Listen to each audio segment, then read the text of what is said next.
Oh, wow, that is really loud. Can everyone hear me? I don't even need to ask that, but can everyone hear me? Excellent. I'm going to do just one short story for you tonight, and then later on in the evening, some brilliant stuff coming up. This is a short story called Caving with Business Analysts. Here's how it happens. You wake up thinking you're in your own bed, in your own flat, with your girlfriend asleep next to you, and that somehow you've overslept and are late for work. When you look around the room, you notice that the TV is on the right, not left-hand side, that the windows are in front of you, and that someone is knocking on the door. 2 young men in European police uniforms are standing in the hotel doorway. The proprietor has clearly told them you're English, and they speak to you in slow sentences in your own language. Have you seen her? Who? They thrust a small passport photo of a young girl at you, and as you wipe the sleep from your eyes, you realise that you do recognise her. She was staying in that room. You point to the door down the emergency lighting lit corridor to the room next door and rub your eyes again to show how tired you are. Why? What's happened? For some reason, the fact that they're showing you a photo makes this seem serious. She's missing since yesterday, they tell you.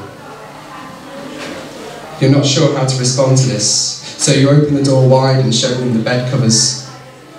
I've been sleeping, you say, as though this is an explanation. They take some notes and leave. In the morning, you shower and put your suit on. You shave a little but leave enough stubble to make you seem stylish. Through the walls come the sounds of others waking up and getting ready. This hotel is occupied by conference attendees, businessmen and airline staff, most of them English. The unified sound of CNN drifts in stereo, coming through from all the rooms around you. You've overheard rumours across the breakfast buffet of another channel in English, but you've never found it. The room has a panel on the wall that activates the electricity, and it's become a signifier of new blood at conferences, when whilst you're checking in, some fresh-faced kid approaches the reception or concierge demanding to know why the lights in his room don't work. You're a veteran of these. You reminisce about the time, the disaster of '92, when a bomb scare flooded the hotel with claustrophobic alcohol-fueled paranoia. You refer to '92 as the shit. Do you remember the shit? You say, as a way of judging people's experience. You make sure you have a wad of business cards to pass out and make your way down the stairs. As you're leaving, the man at reception calls you over. There is a message from the conference organisers. I'm sorry. It has been cancelled. Police investigation pending. I hope not. Beyond the door of the hotel, the light is beginning to break through the cloud and the rooftops of the city wind across the streets packed with locals and tourists. You don't like being a tourist. You don't like feeling as though you're an invader. As though I get my seat. In the corner of the lobby is a postcard stand fitted with adverts for activities. You swing it around, eyeing up badly produced adverts for happy ending massages, private strippers, and in amongst them you find one that reads Caving Experience. You do not want to stay in the hotel. There are 6 of you in the group. None of the others are from the hotel. This is what you wanted. You're older than the others by a number of years and feel alone and isolated as they talk of bars and parties and boats and drinking and losing money. No one here knows you. No one here wants to know you. There are no police to show you photos of girls and ask you questions which you cannot answer. There are jumpsuits to put on. Fluorescent orange under torchlights as well as hard hats with lamps. When you put them on, you feel as though you're disguised and you're someone else. If anyone asks who you are, you'll give them a fake name, a fake job, a fake life. It reminds you of advice you were once given: take a holiday from yourself. When one of the other cavers looks at you as the group crosses the field next to the lodge you changed in, you grin maniacally at him. This is the new you. It's the damp you feel first. It hangs in the air as the group trudges down the passageway towards the cave. It's cleansing.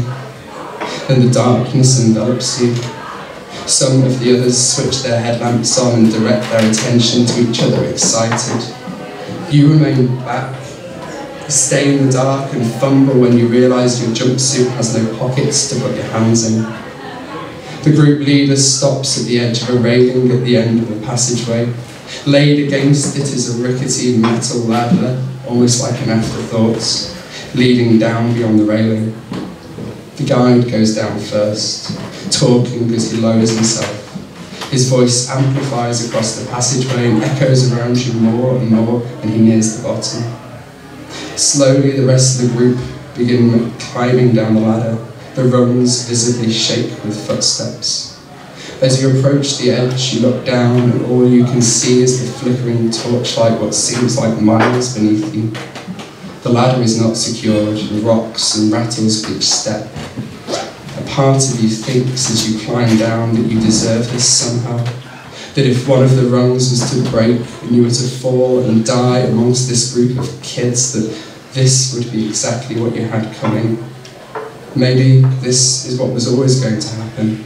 From the moment you saw her in the hallway and helped her unlock her door, you were fated to this. The fear does not let up when you reach the bottom of the ladder. Your chest is climbing and you can feel the blood against your ears. Beyond where you stand is a vast chamber, rocks compacted above and around you. On a small flat surface a few meters away is a bunch of flowers laid down. The guide says the room is called the chapel.